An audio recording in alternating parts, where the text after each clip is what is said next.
Good morning, friends. So last lecture we have solved few MCQs based on whatever we have seen in 4 lectures, 3 lectures, right? So मला वाटतं की all the concepts related to earlier points which we have discussed ते तुमचे नक्की clear झाले असतील असं मला तरी मागच्या MCQs वरनं वाटतंय. So good preparation you all are doing आणि काही कन्फ्युजन असेल तर you are always welcome to ask me. आणि मला वाटतं परवा जे होमवर्क मी दिलं होतं तेही तुम्ही सगळ्यांनी सॉल्व्ह केलं आहे रिलेटेड टू ॲटॉमिसिटी. आणि ज्यांना नसेल आलं, ज्यांनी उशिरा हे लेक्चर्स बघायला सुरुवात केले असतील त्यांनी लवकरात लवकर आधीचे सगळे लेक्चर संपवून या लेक्चरपर्यंत या, because this is really very important topic as I already told you in physical chemistry. Anyway, so now आजचा जो पार्ट आहे त्यातला थोडासा पार्ट आपण already in the bridge course we have seen, but you should understand the background for that. आणि म्हणून मग आपण हा त्याच्या बॅकग्राऊंडचा आधी पार्ट सगळा डिस्कस करतोय. असो, तर मागच्या वेळेला ॲटॉमिसिटी आणि या गोष्टी समजल्या आपल्याला. From that we understood that how a molecular formula is design और how the molecule has particular atomicity. तो कॉन्सेप्ट काय हे ॲव्होगॅड्रोने आपल्याला अतिशय सुंदर पद्धतीने सांगितलं, बरोबर. आणि त्यानंतर आता एक कॉन्सेप्ट पुढे येतो, that is atomic mass. Okay, so atomic mass we are going to, तुम्ही म्हणाल काय तेवढं माहिती आहे ना, तुम्ही सांगितलं आहे, तर थोडंसं त्याच्या डेफिनेशन्सपेक्षा त्याच्या कॉन्सेप्टमध्ये किंवा कुठून आली ही सिस्टेम ॲटॉमिक मासची ते बघण्याचा आपण प्रयत्न करूया. So atomic mass, obviously, what is the meaning of atomic mass? That is mass of one atom, which is called as atomic mass. You all know that atom is very very very tiny particle. खूप छोटा असतो तो आणि आपल्या डोळ्यांना तो obviously दिसत नाही आणि त्याच्यामुळे त्याचं मास सुद्धा खूप छोटं असतं. खूप छोटं, खूप म्हणजे आपण म्हणूया एकदमच बारीक की जो डोळ्यांना दिसणारच नाही कधी. And because of that it is very difficult to measure the mass of such atom, बरोबर आहे, की जे इतके छोटे पार्टिकल्स आहेत. त्यामुळे या मास ऑफ एन ॲटम हा जो कॉन्सेप्ट आहे, म्हणजे इफ यू नो दॅट की आपण आधीच्या लेक्चरवर डिस्कस केलं होतं, देअर इज अ सिस्टम किंवा there is a unit which is called as basically AMU, that is atomic mass unit, that is unified mass. तर ते कुठून आलं आहे, म्हणजे कसं त्यांनी सांगितलं की हा तो नंबर आहे. किंवा हायड्रोजनचं मास ज्यावेळेला तुम्ही 1 AMU म्हणता त्यावेळेला इतके इतके ग्रॅम ते असतं. तर हे जे सगळा प्रकार आहे that we are going to learn today my dear friends. Okay, so this atomic mass basically म्हणजे एक reference with respect to some, म्हणजे स्टँडर्ड युनिट्स तुम्ही ज्यावेळेला शिकला त्यावेळेला तुम्हाला माहिती आहे की विथ रेफरन्स टू समथिंग आपण काहीतरी मोजत असतो. Okay, and in this case while defining or understanding the concept of atomic mass काय केलं गेलं तर हे atomic mass that is mass of an atom was measured with respect to the mass of carbon 12. Carbon 12 हा काय प्रकार आहे रे? Carbon 12 जो लिहिण्याचा प्रकार आहे that is 12 is nothing but one of, म्हणजे ॲटॉमिक मास ज्याला आपण म्हणतो आता AMU मध्ये, हे आयसोटोप्स आहेत, लिहिण्याची पद्धत आहे ही अशी. ओके, सो C12 म्हणजे कार्बन 12 ज्याला म्हणतात, which is the atomic mass in AMU obviously. So with respect to this carbon 12 ज्याचं मास एक्झॅक्टली किती कन्सिडर केल्या गेलं, 12 AMU कन्सिडर केल्या गेलं. किती कन्सिडर केल्या गेलं? 12 AMU. समजते तुम्हाला मी काय म्हणते? So carbon 12 whose mass was assign और it was considered exactly 12 AMU. Okay, and with respect to this mass of one atom of carbon, the rest of the mass of other atoms was calculated, or rather you can say it was measured with respect to carbon 12 mass. Okay, so carbon 12 हा reference point होता असं म्हणलं तरी चालणार आहे आपण. Okay, 1961 मध्ये, in 1961 this system was accepted, बरोबर आहे. आणि त्यावेळेला मग विथ रिस्पेक्ट टू कार्बन 12 हा ॲटॉमिक मास सांगण्याचा प्रयत्न केला गेला किंवा रादर सांगितलं गेलं असं आपण म्हणूया. Okay, so then if I want to define say mass of atom in AMU, मग मी कसं डिफाईन करणार? तर mass of an atom in AMU म्हणजेच थोडक्यात आपण म्हणूया 1 AMU म्हणजे किती असेल तर तुम्हाला मला दोघांनाही भरपूर कॉमन सेन्स असल्यामुळे आपण सांगू शकतो की if carbon 12 mass is assign और it is considered as 12 AMU, then 1 AMU will be 1/12 of carbon 12 mass. बरोबर आहे की नाही. कार्बन 12चं जे काय मास आहे त्याच्या 1/12 एक्झॅक्टली जर मास असेल तर ते किती इतकं असतं मला सांगा. 1 AMU. काही कन्फ्युजन आहे यामध्ये. I repeat, the reference point was carbon 12. The masses of other atom was measured with respect to carbon 12. The carbon 12 mass was considered, or rather it is taken as किंवा ते आहे असं आपण म्हणूया थोडक्यात 12 AMU आहे. and with respect to that 12 it is 1/12 that is carbon 12 mass की ज्याला आपण काय म्हटलं गेलं 1 AMU, which is very simple to understand की 1/12 आणि कार्बन 12चं मास तुम्हाला किती दिसतंय 12 AMU. सो ऑब्विसली कुठल्याही नॉर्मल माणसाला हे कळतं की हा 1 AMU येतो. 1/12 exactly 1/12 of mass of C12. Are you getting this? समजतंय तुम्हाला हे मी काय केलं तर? तुम्ही म्हणाल की अहो मॅडम तुम्ही आधी सांगितलं होतं की 1 AMU equal to 1.66 into 10⁻⁻24 gram होतं. आपण परवा तो प्रश्नही सॉल्व्ह केला होता. मग आता हे जे आलंय याच्यामध्ये एक्झॅक्टली इन ग्रॅम हे गणित कसं झालं? तर आनंदाची गोष्ट अशी झाली की या रेफरन्स पॉईंट इन 1961 साधारण डिझाईन शब्द चुकीचा आहे, एक्सेप्ट केला गेला. अँड आफ्टर दॅट लोकांनी म्हणजे सायंटिस्ट असते सो लोकांनी एक्सपेरिमेंटली प्रूव्ह केलं की हे मास 1 AMUची जी व्हॅल्यू आहे तेवढं येतं. म्हणजे थोडक्यात किती येतं? सो किती येणार? It is 1/12 of what is C12 mass. So experimentally carbon 12चं म्हणजे कार्बनच्या एका ॲटमचं वेट जे आहे, वजन जे आहे, मास जे आहे ते 1.99, it is 1.992648 to be precise, 2648 into 10⁻⁻23 in gram. Are you getting my point? की इथे आपण काय लिहितोय हे कार्बन 12च्या एका ॲटमचं जे काय वेट आहे ते ग्रॅममध्ये मी लिहिलंय, विच वॉज एक्सपेरिमेंटली हे सगळं फाइंड आउट केलं गेलं. आणि मग 1/12 ऑफ 1.99 इंटू 10⁻⁻23 हे गणित केल्यानंतर तो नंबर येतो बाळांनो 1.66056 इंटू 10⁻⁻24 ग्रॅम. लक्षात येते तुमच्या काय केलंय मी? 1.66056 हा एकदम प्रिसाइज कॅल्क्युलेशन आहे म्हणून मी बघत होते. सो 1.66056 इंटू 10⁻⁻24 ग्रॅम हे गणित केलं की येतं. उगच करत बसायची गरज नाही, मोठ्या लोकांनी तीच कामं करून ठेवली आहे. सो आपण हे करण्याची किंवा म्हणजे बघण्याची गरज नाही आहे. So it is 1.66056 into 10⁻⁻24 gram. थोडक्यात हे म्हणजेच किती झालंय मला सांगा? 1 AMU झालंय. What is this value? It is nothing but 1 AMU. 1 AMU कसा डिफाइन केला होता? 1/12 of carbon 12 mass. After that experimentally हे मास किंवा हे कॅल्क्युलेशन्स केले आणि त्यावेळेला 1 AMUची व्हॅल्यू किती आली मला सांगा? 1.66056 इंटू 10⁻⁻24 जे आपल्या कम्फर्टसाठी आपण सरळ घेताना किती घेतो? 1.66 into 10⁻⁻24 gram. and in kilogram you know that it is -27 kilogram. So कळलंय तुम्हाला थोडक्यात कार्बनचा रेफरन्स पॉइंट घेऊन कुठल्याही एलिमेंटचं ॲटॉमिक मास डिफाईन करण्याचा एक अतिशय सुंदर प्रयत्न त्या काळी म्हणजे 1961 मध्ये किंवा त्याच्या आसपास झाला. सो आय होप हे तुम्हाला कळलं असेल. You should again go through the point from the textbook. You already have the textbook. Okay. मी सांगितलेले आपण बोललोय त्याच्यावर आणि आता यावरनं तुम्ही सगळे पॉइंट्स शांत मनाने वाचा.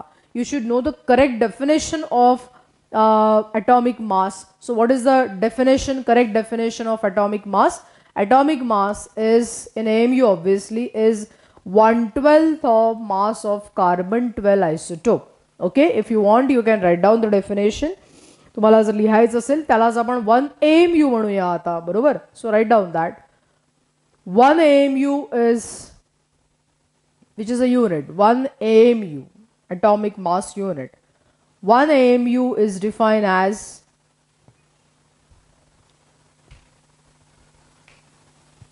mass exactly equal to 1 AMU is defined as mass exactly equal to 1/12 of exactly equal to 1/12 of mass of, फक्त समजून उमजून लिहा, 1/12 of mass of 1 carbon 12 atom. 1/12 of, I repeat, 1/12 of mass of 1 carbon 12 atom. एक carbon 12 चा item जर घेतला तर त्याच्या एक्झॅक्टली 1/12 जे मास असेल ते म्हणजे काय झालं, 1 AMU. आणि एक्सपेरिमेंटली 1 AMU म्हणजे किती ग्रॅम प्रूव्ह केल्या गेलं, it is 1.66056 into 10⁻⁻24 gram. Is it clear? Okay. So हा जो नंबर आहे तो कुठून आला ते आपण आता बघितलं. अचानक आला असं नाही, त्या रेफरन्स पॉईंट कुठून होता, काय होता ते आपण आता बघितलं. So I hope atomic mass हा जो प्रकार आहे तो तुम्ही आत्ता समजून घेतला असेल. नंतर जाऊन मागेही तुम्हाला मी म्हणलं होतं की 1 AMU या शब्दाला पुढे जाऊन युनिफाईड मास किंवा डाल्टन असं पण नंतर म्हणलं गेलं. सो युनिफाईड मास म्हणजे it is return as you, और डाल्टन म्हणजे it is return as DA, Dalton. Okay, DA, I am sorry this is in capital. So DA, Dalton असं पण त्याला, असं पण त्याला रिप्रेझेंट केल्या गेलं. कशाला? मासला, ॲटॉमिक मासच्या युनिटला. सो थोडक्यात हा प्रकार मला असं वाटतं कळलं असेल, right? Okay. Now shall we solve one problem which is given in the text book. सो आपण त्यातनं लगेच कॉपी नाही करणार, पण म्हणजे आन्सर नाही कॉपी करणार, क्वेश्चन आपण तोच घेऊया. मी तुम्हाला आन्सर पण नंतर करून बघता येईल. So just try to solve the question. I will give you, just write the question numerical याच्या बेसिसवर. mass of an atom of oxygen, mass of an atom of oxygen in gram is, I'm writing on the board, is 26.56896 into 10⁻⁻24 gram. Already I told you in gram. I repeat, mass of an atom of oxygen in gram is 26.56896. Don't worry about the big number, घाबरून जाण्याची गरज नाही. Into 10⁻⁻24 gram.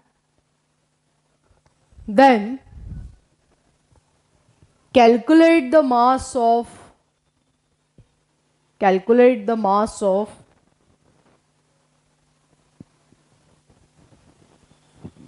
oxygen atom in AMU. अतिशय सोपा प्रश्न आहे. Calculate the mass of an atom of oxygen म्हणजेच atomic mass of oxygen in AMU. तुम्हाला ग्राममध्ये दिलंय आणि तुम्हाला कशामध्ये कॅल्क्युलेट करायचंय, AMU मध्ये. करता येईल.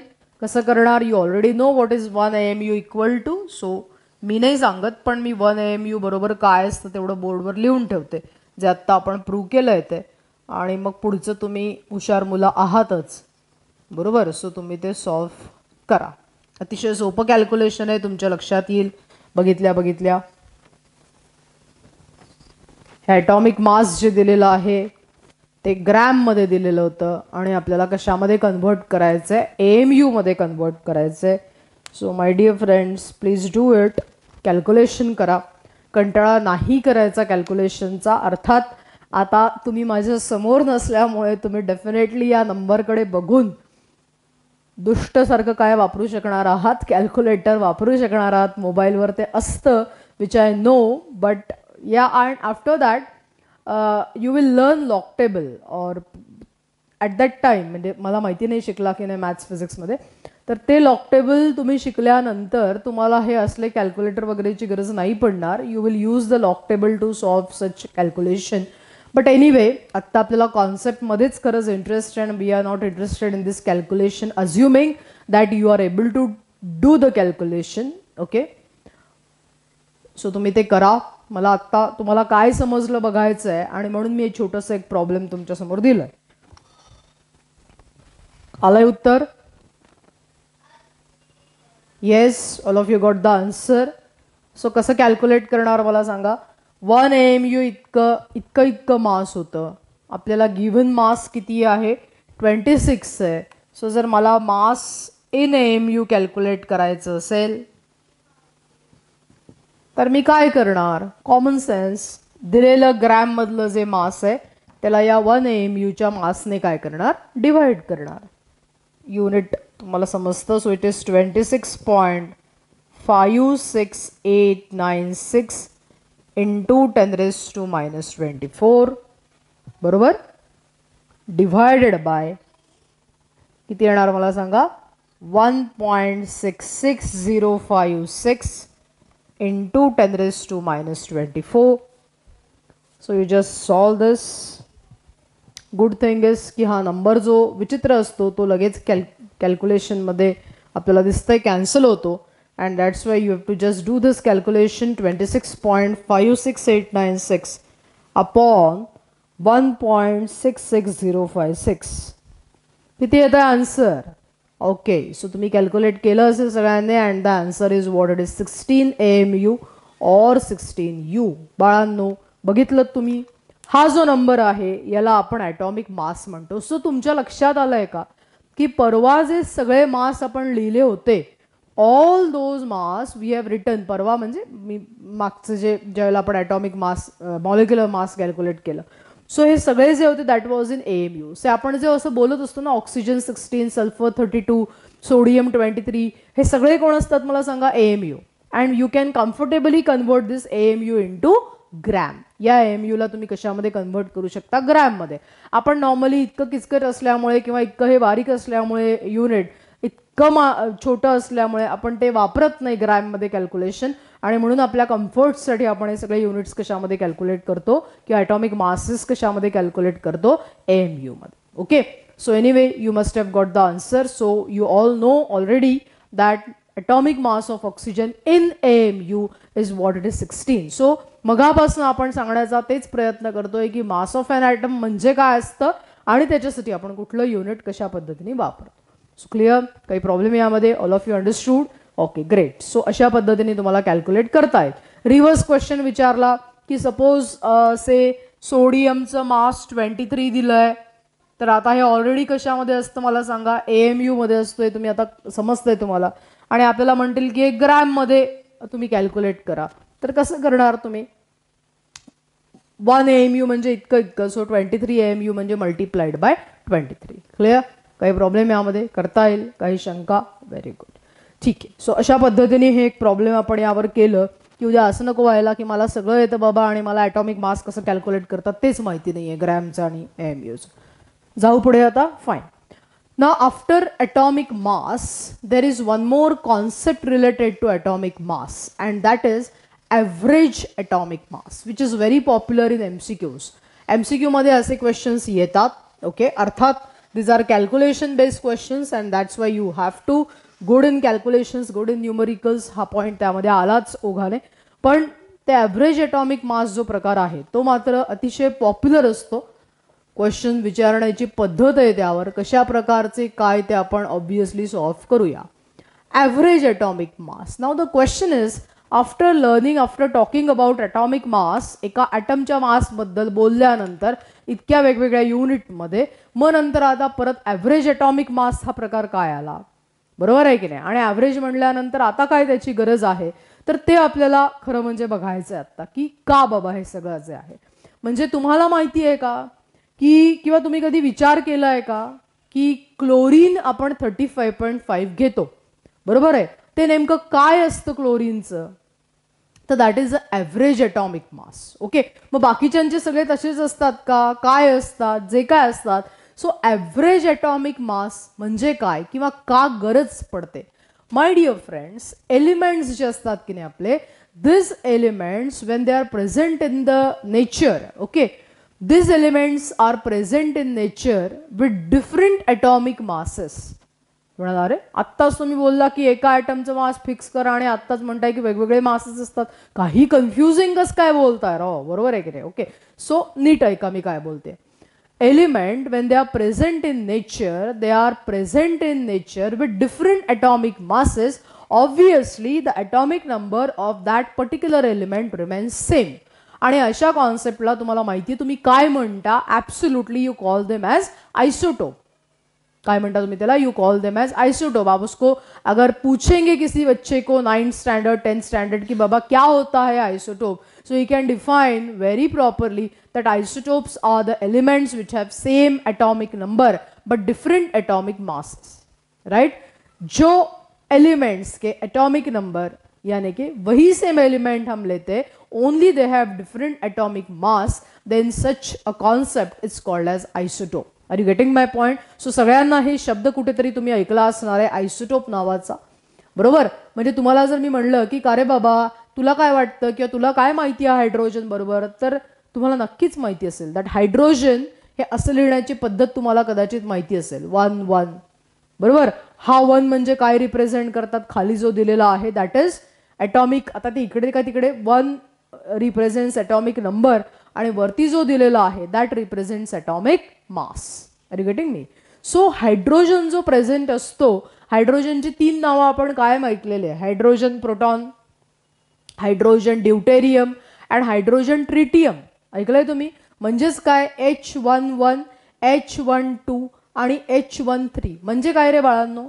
Have we change the atomic number here, no, the atomic number is same here. Hydrogen है म्हणल्यावर त्याचा एटॉमिक नंबर तुम्ही मी कौन चेंज करणार आहे, वो भगवान ने उसको दिया, उसके साथ में हमेशा के लिए रहने वाला है, राइट. सो 1 1 1 हे त्याचे काय झाले, एटॉमिक नंबर झाले. 1 2 3 that represents the atomic mass, okay.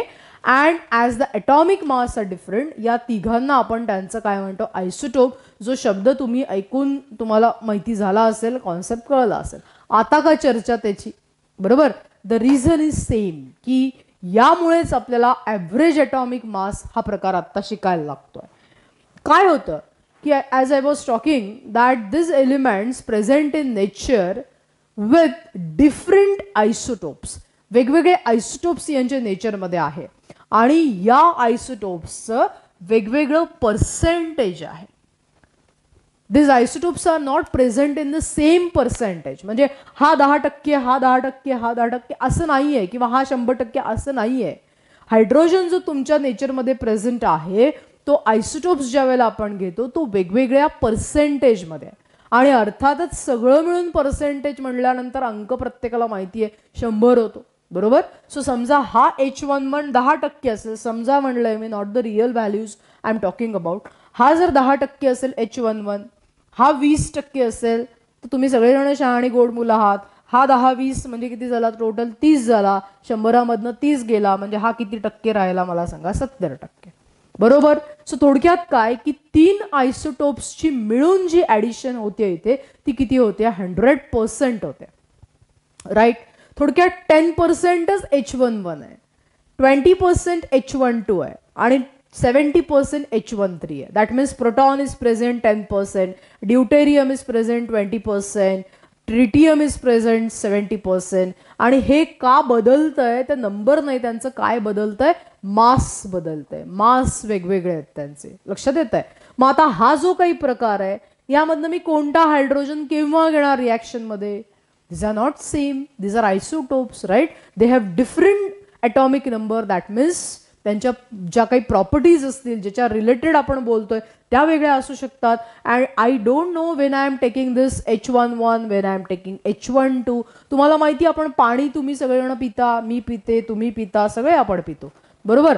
So when we take the normal water, ज्यावेळेला आपण H2O घेतो, पाणी घेतो, बरोबर. H2O हा काय सायंटिफिक फॉर्म्युला, केमिकल फॉर्म्युला जो सगळ्यांना परिचित आहे, काय काय सांगताय, बरोबर.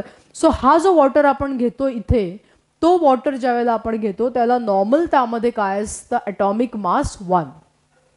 नॉर्मल आयसोटोप आपण ज्याला म्हणतो. ओके, पण ज्या वेळेला तुम्ही या हायड्रोजनमध्ये त्याचं ॲटॉमिक मास वाढतं, म्हणजे हा जर H12 आपण घेतला तर याचा फॉर्म्युला लिहिताना माहिती तुम्हाला कसं लिहितात, D2O लिहितात, तेच पाणी.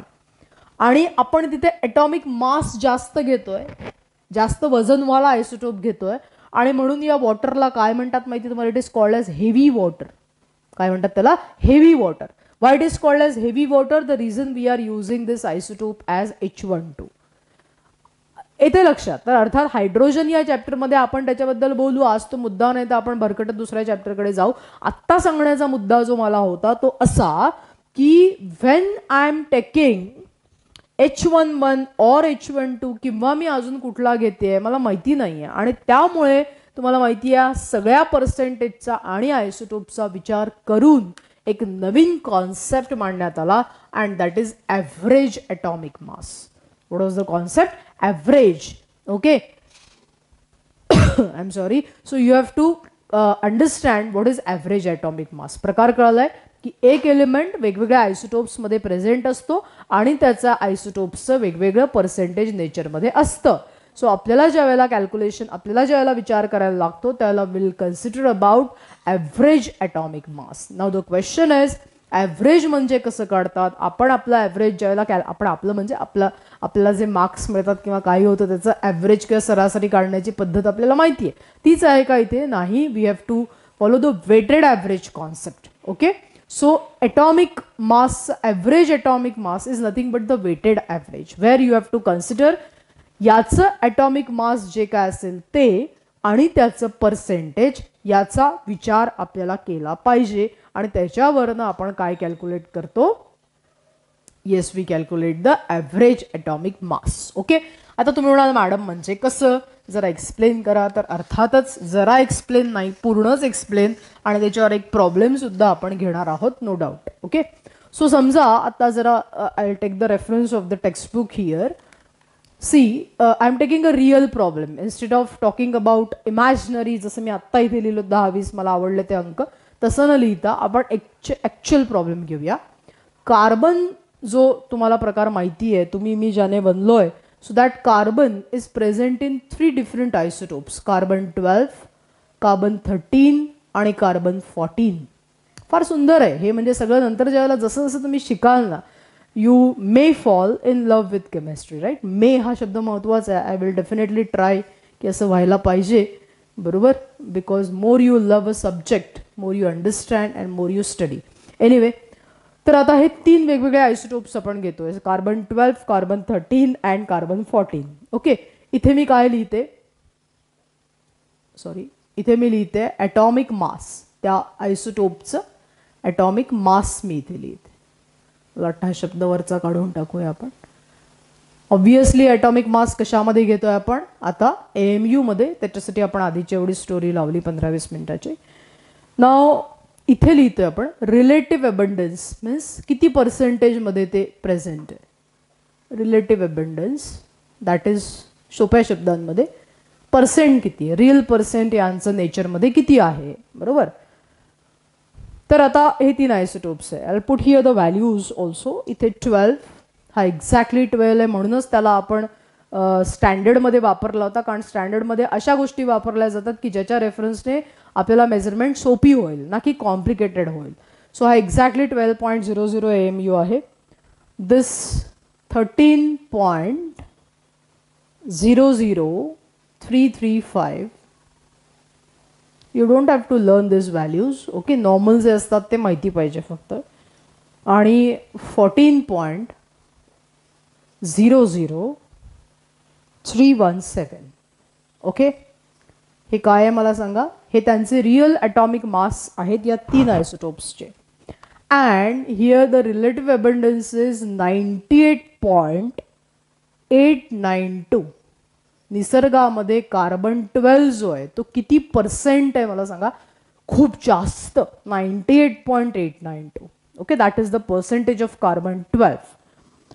नाव about carbon 13 it is 1.108. 1.108, and the third is what, it is 2 into 10⁻⁻10. See my dear friend, what is the percentage of carbon 14? 2 into 10⁻⁻10 केवढं कमी आहे ते, बरोबर. सो आता हा तुमच्यासमोर चार्ट मी मांडलाय. मगाशी मी कॉन्सेप्ट सांगितला म्हणजे काय. हे 3 आयसोटोप्स आहेत, यांचे हे ॲक्च्युअल ॲटॉमिक मास आहेत आणि यांचा हा रिलेटिव्ह अबंडन्स आहे. म्हणजे नेचरमध्ये इतकं रिअली हे प्रेझेंट असतात, खरे खरे एवढे प्रेझेंट असतात. सो आपल्याला आत्ता जे वापरायचे that we have to calculate average atomic mass. I told you will calculate the weighted average. Weighted average means where will consider about the atomic mass and relative abundance. हा प्रकार आपण घेणार आहोत. या सगळ्यांची ॲडिशन जर तुम्ही केली तर ती डेफिनेटली 100 भरायला पाहिजे, नाही तर त्यांच्या आयसोटोप्समध्ये काहीतरी गडबड आहे, पण ती असेल, बरोबर. म्हणजे आहेच रादर. आता हे जर तुम्ही केलं तर यावरनं आता मी वेटेड ॲव्हरेज कसं कॅल्क्युलेट करणार, ह्या प्रकार म्हणजे हे जे लिहिलं बोर्डवर ते कळलंय तुम्हाला, fine. Now how to calculate the weighted average, कसं कॅल्क्युलेट करतात. सो रिलेटिव्ह अबंडन्स नंतर आपण वेटेड ॲव्हरेज कॅल्क्युलेट करतो. I think I should write here, right. हां, इथे जरा जास्त कम्फर्टेबल आहे. सो इथे कसं कॅल्क्युलेट करतात. कार्बन 12चं ॲटॉमिक मास इंटू त्याचं पर्सेंटेज. बघा बोर्डवर मी काय करते, 12 into what is the percent, 98.892. काही प्रॉब्लेम यामध्ये. How to calculate weighted average, the mass into its relative abundance plus second 13.00335 into what is the percent, 1.108, clear, plus 14.00317 into 2 into 10⁻⁻10 divided by 100. का, कारण या सगळ्यांची ॲडिशन किती होते मला सांगा, 100. सो वेटेड ॲव्हरेज कॅल्क्युलेट करताना फॉर्म्युला पाठ करायचा नसतो, कॉन्सेप्ट समजून घ्यायचा असतो. Atomic mass into relative abundance plus the atomic mass of whatever is the isotope into its relative abundance divide by, सगळं ॲडिशन केल्यानंतर 100 येतं, divide by 100. So my dear friends, आत्ता इथे काही मी कॅल्क्युलेशन करून नाही दाखवणार आहे. I believe the text book. I just want to explain the concept. आणि हा ॲव्हरेज ॲटॉमिक मास जो आपण काढला कार्बनचा, त्याचा ॲव्हरेज ॲटॉमिक मास जो येतो तो येतो 12.011 AMU. किती होतो मला सांगा, 12.011 AMU. सो हा जो 12.011 मे बी पिरियॉडिक टेबलमध्ये किंवा कुठे तुम्ही बघता तर that is nothing but what, that is the average atomic मास. काय असतो तो, average atomic mass. So all of you understood this beautiful concept. हे तुम्हाला का शिकायला लागतं, तर का नाही शिकायला लागत, हे शिकायलाच लागतं. हा बेस आहे.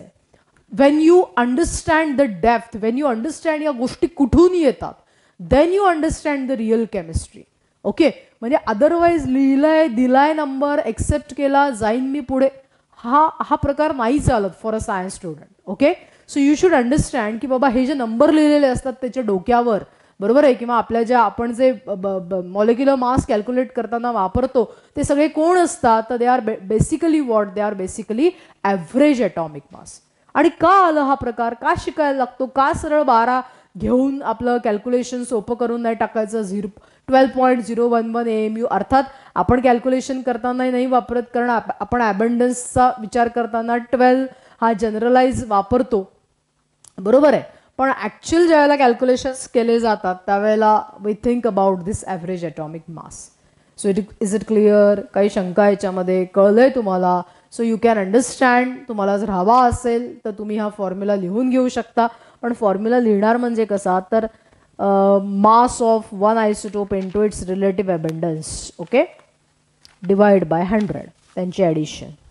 क्लिअर, काही शंका याच्यामध्ये, कळलाय प्रकार. मग देऊ तुम्हाला एक प्रॉब्लेम असंच तुम्ही करता छान शांत मनाने solve. Please try to do it. Okay, I am going little slow because otherwise या गोष्टी नाही शिकल्या तरी चालतात असं मुलांना वाटतं आणि म्हणून मी मुद्दाम यावर जरा वेळ घालवते. एनिवे, सो देऊ एक problem, please from the text book only take this. Calculate the average atomic mass of neon, इथे चार्टच्या फॉर्ममध्ये लिहिते मी छान, तुम्हाला हे सोपं जाईल. Calculate the average atomic mass of neon from the following data. Write here. प्रत्येकाचे काही 3च आयसोटोप असतात असा नियम वगैरे नाही बरं का रे बाळांनो. इथे लकीली ते तसं झालंय. Neon 20, neon 21, neon 22. Okay, these are the 3 isotopes you can write down. The actual atomic mass is 19.994 AMU, 9924, I am sorry. You can even refer the textbook, but not for the answer. 9924. नाही तर मग त्यातली मजाच जाते सगळी, म्हणजे मग काय शिकतोय आपण असा प्रश्न पडतो. 20.9940 आणि तिसरा 22 वाला आहे 21.9914. These are 3 isotopes of neon, neon 20, 21 and 22, and these are the atomic mass. Relative abundance, neon 20 आहे 90.92%, neon 21.26%, and this is 8.82%. Yes, so you have to calculate the average atomic mass of neon by using this information. Okay, so concept me सांगितलाय, atomic mass into relative abundance plus दूसरा plus तीसरा divided by 100. So please try to do it honestly. If you do it honestly and if you don't get bored with such calculations, तर मग definitely आपली प्रगती आहे. नाहीतर काय बाबा हे एवढे मोठे कॅल्क्युलेशन मी करायचे का, नका करू. ओके, इन द सेन्स की you have to do it, right. So please do the calculation and tell me the correct answer काय येतं आहे. It's very easy to write from the textbook. Please don't do it, because ज्याला खरा problem येईल त्यावेळेला आपल्याला हे माहिती पाहिजे. सो छान लिहायचं, काढायचं, एन्जॉय करायचं, म्हणजे आपल्याला गोष्टी कळतात. येस, तुम्ही करताय तोपर्यंत मी पण करते, मला आवडतं करायला. So it is neon 20 atomic mass into it's percent plus neon 21 atomic mass into it's percent plus neon 22 into its percent divided by obviously 100. ठीक है, म्हणजेच just put the values here. That is 19.9924 into 90.92 plus, कळतंय ना, त्याचा atomic mass into त्याचा percentage plus 20.9940 into 0.26 plus. So आज तो आप कैलकुलेटर की हेल्प ले ही सकते हो. I will appreciate that student who is trying to do without calculator, but obviously I appreciate those student who are even solving it. Okay, so my dear friends, have you got the answer? I am assuming काही लोक खरंच without calculator करतात आहे, आणि त्यामुळे मी जरा एक 5 मिनटं नाही,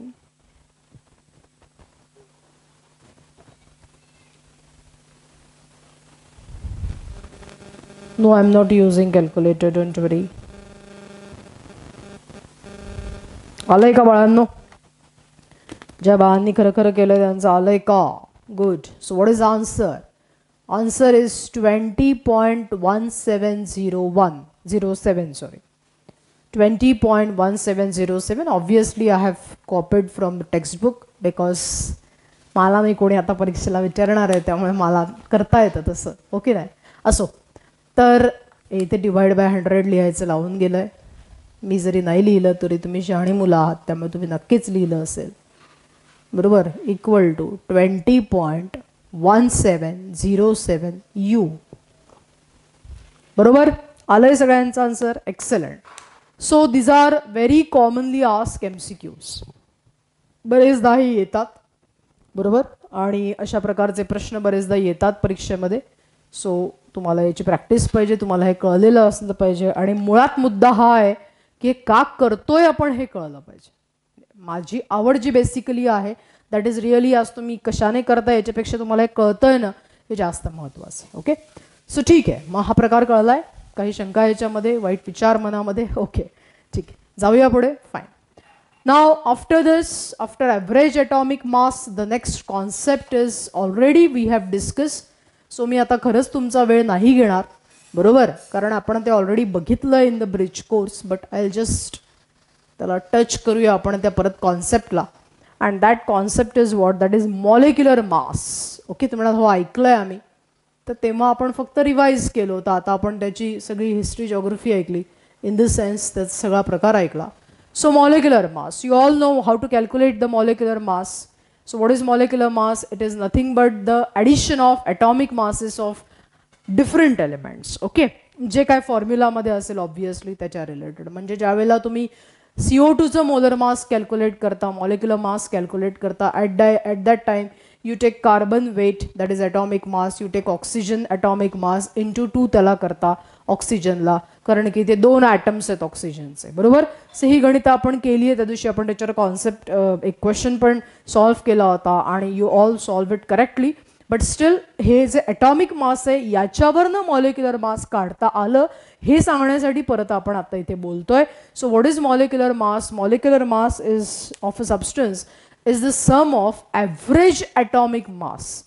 It is the sum of average atomic mass of atoms of different element. Okay, जे कुठले वेगवेगळे एलिमेंट्स आहेत त्यांच्या ॲटम्सचं ॲव्हरेज ॲटॉमिक मास या ठिकाणी कन्सिडर केलं जातं. सो ॲक्च्युअल ज्यावेळेला आपण कॅल्क्युलेशन करतो त्यावेळेला आपण इथे ॲव्हरेज ॲटॉमिक मास कॅल्क्युलेट करतो आणि त्यावरनं मॉलिक्युलर मास कॅल्क्युलेट करतो. सो मला वाटतं CO2 जर दिलेला असेल तर तुम्ही आता तिथे ॲव्हरेज ॲटॉमिक मास जर आपल्याला किंवा 12 दिलेलं असेल सरळ सरळ, फॉर काय म्हणूया आपण त्याला, for making the things easy we take this more ॲबंडन्सवाला दिलेला असतं मास आणि ते आपण घेतो. सो इथे 12 प्लस ऑक्सिजनचं जर 16 × 2 घेतलं तर 32, and that's why the answer is what it is 44U. पण कधी कधी काय करतात, एक्झॅक्ट व्हॅल्यू देतात, लाईक आत्ता आपण कॅल्क्युलेट केलं 20.1707, तर त्यावेळेला मग you have to use the actual values. Okay, पण आपल्या निम्म्या गणितांसाठी आपण हे एवढं 12.011 वगैरे नाही वापरत, वी जस्ट यूज दॅट 12 आणि त्याच्यावरनं आपण कॅल्क्युलेशन करतो to make the things easy, because we have to solve afterwards the mole concept, आणि त्यामुळे मग आपण इतक्या सगळ्या गोष्टी नाही तिथे वापरत, बरोबर. सो एनिवे हे फक्त माहिती असायला पाहिजे म्हणून सांगितलं. सो मला वाटतं की तुम्हाला मोलर मास कॅल्क्युलेट करता येतं. I will give you few questions, ते for homework I will give you. So ते तुम्ही सॉल्व्ह करा, तुम्हाला ऑलरेडी ते येतं, बरोबर ना, बरोबर बोलते ना मी, ओके ग्रेट. सो नाव आफ्टर मॉलिक्युलर मास एक कॉन्सेप्ट फक्त मला सांगायचं आहे, ॲक्च्युली तो तसा असतो हेच तुम्हाला पहिल्यांदा कळेल, बरोबर. You suppose I ask you what is the molecular mass of NaCl, तर तुम्ही काय करता रे, पटकन Na घेता, Cl घेता, आणि मग Naचं मास 23 असतं, Clचं 35.5 असतं, you add them and you get the answer as 58.5. तुम्हाला मग परत परत का सांगताय आत्ता ते, तर हा पॉईंट मी यासाठी सांगते आहे because it is specially given and it is given in 2 early phases in your 11th standard. That is formula mass. हा एक नवीन प्रकार त्याने सांगितला आहे. तर असं नको व्हायला की यू रेफर द टेक्स्टबुक आणि मी तुम्हाला सांगितलं नाही, and that's why I am telling you this formula mass. Formula माससाठी थोडंसं एक बॅकग्राऊंड लागतं तुम्हाला की कुठून आलं आहे, पण आत्ता ते बॅकग्राऊंड आपण नाही बघू शकत. The reason is that chapter is in the 12th standard, so ते आत्ता आपल्याला करता नाही येणार. पण ठीक आहे, म्हणजे तुम्हाला कळेल इतपत मी नक्की सांगू शकेल, बरोबर. सो फॉर्म्युला मास म्हणजे नेमकं काय असतं, तर my dear friends, this concept is basically use for ionic compound. पहिलं महत्त्वाचं वाक्य, जे आयोनिक कंपाऊंड असतात त्यासाठी फॉर्म्युला मास हा प्रकार आपण वापरतो. आपण किती वेळा याचा न्यूमरिकलमध्ये यूज करणार आहोत किंवा स्पेशली हा फॉर्म्युला मास आपण इथे वापरतोय असं वगैरे आपल्याला शब्द दिसणार आहेत तर फार कमी वेळेला, पण माहिती पाहिजे म्हणून आपण आता इथे बोलतोय. So formula mass is basically for the ionic compound. Okay, you know what are the ionic compound, NaCl वगैरे वगैरे सगळे तुम्हाला माहिती आहे. सो काय होतं या NaCl मध्ये की NaCl मध्ये असे डिस्क्रीट मॉलिक्यूल नसतात. जसा कार्बन डायऑक्साईड असतो की नाही तसा NaCl नाही फॉर्म होत. बरोबर, तुम्हाला म्हणजे काय सोपं सांगा तर basically NaCl which is a ionic compound is a crystal. In solid state you will understand what is this crystal. हे क्रिस्टल म्हणजे काय असतात, क्रिस्टलाइन सॉलिड्स म्हणजे काय असतात आणि ते कसे तयार होतात, काय काय त्याच्यामध्ये महत्त्वाच्या गोष्टी असतात, ते सगळं तो चॅप्टरचा महत्त्वाचा पॉईंट आहे. अगदी जर क्युरिओसिटी असेल तर you can even go for 12th standard solid state, right. Anyway, पण आत्ता सोपं सांगेन की this ionic compound are basically not the discrete molecules like carbon dioxide. Okay, they are crystalline solid, त्यांचे क्रिस्टल्स असतात. आणि या क्रिस्टलमध्ये काय होतं माहिती आहे का की जे कॅटायन आणि एनायन आहेत त्यांचे, म्हणजे जसं की NaCl आपण बोलतो, so in NaCl it is Na plus and Cl minus which attracts each other and then they form a ionic compound. बरोबर आहे.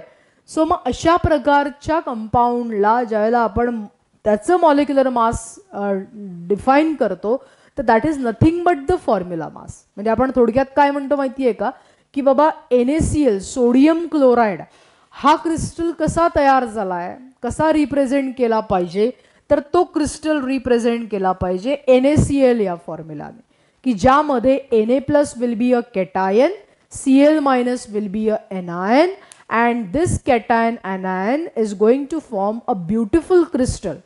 कुठल्या प्रकारचा क्रिस्टल तयार करतात तर खरंच तुम्ही गुगलवर जस्ट एक NaClचं स्ट्रक्चर बघा, तुम्ही वाव असं म्हणाल. तुम्हाला काही पण सांगता, काही पण सांगता. ओके, तर तुम्ही खरंच म्हणाल का, कारण इतका सुंदर दिसतो हा NaClचा क्रिस्टल. साधं मीठ आपण कसं बघतो आणि ज्या वेळेला त्याचा 3D overview we see NaCl, we really have the feeling की किती सुंदर आहे हा NaClचा क्रिस्टल. तर हे NaClचा क्रिस्टल ज्यावेळेला आपण बोलतोय तर that NaCl is what that this cation and anion that represents, म्हणजे NaCl represent the formula of this sodium chloride. So त्यामुळे या दोघांचं जे काय मास असेल ते म्हणजे काय म्हणतात त्याला फॉर्म्युला मास म्हणतात. त्याने काय बदल होतो का, ॲटॉमिक मास अचानक वेगळं घेतला तर सोडियमचं क्लोरीन, अजिबात नाही, अजिबात नाही. फक्त शब्द वापरलाय वेगळा आयोनिक कंपाऊंडसाठी. आणि तो का वापरलाय बिकॉज क्रिस्टल म्हणजे बेसिकली असे निसर्गाने दिलेले काही डिस्क्रीट मॉलिक्युल्स नाही आहे. They are form by combination of this cation अनायन. आणि हे NaClच काय तर हेही आपण नंतर शिकूया फॉर्म्युलामध्ये, पण आत्ता नाही. आत्ता ह्या फॉर्म्युलाचं वेट काढणं म्हणजे बेसिकली काय असतं formula mass. So you can just remember that this formula mass concept is for the ionic compound like NaCl. अर्थात किती येणार तर atomic mass of Na which you know 23 plus chlorine it is 35.5 and that's why what is the formula mass, it is 58.5. Is it clear? कळलंय तुम्हाला, हे लक्षात येतंय काय तर हा प्रकार झाला formula mass. So my dear friends, आत्ता आपण जे आज डिस्कस केलं ते आपण काय काय डिस्कस केलं तर आपण बेसिक गोष्टी डिस्कस केल्या. After Dalton's atomic theory, Avogadro's laws, we discuss about what is the concept of atomic mass, कुठून आलं हे मोजणं ॲटॉमिक मास, AMU म्हणजे तितकंच काय तर जे काही व्हॅल्यूज आहेत त्या. On that basis we have seen the average atomic mass which is very important. आणि त्याच्या बेसिसवर आपण फॉर्म्युला मास आणि मॉलिक्युलर मास या दोन गोष्टी बघितल्या. सो आय एम शुअर की तुम्हाला या गोष्टी लक्षात आल्या असतील. ओके, काही जर लक्षात नाही आलं तर please ask me. Otherwise I again insist the same thing which you do, that please read the textbook carefully, try to understand the language. Okay, try to understand the language, try to solve the questions which are given here. Luckily आपण आत्ता ते question solve केलेले आहे. आणखीन जर काही राहिले असतील तर तुम्ही डेफिनेटली करा. ओके, ठीक आहे. So that's all about today's lecture. Next lecture we are going to start important concept, that is mole concept. Okay, ज्याचा सगळा म्हणजे जो सगळा बेस आहे फिजिकल केमिस्ट्रीचा, next lecture will start. Okay, so मला वाटतं हे क्लिअर असेल. ठीक आहे. Okay, thank you so much.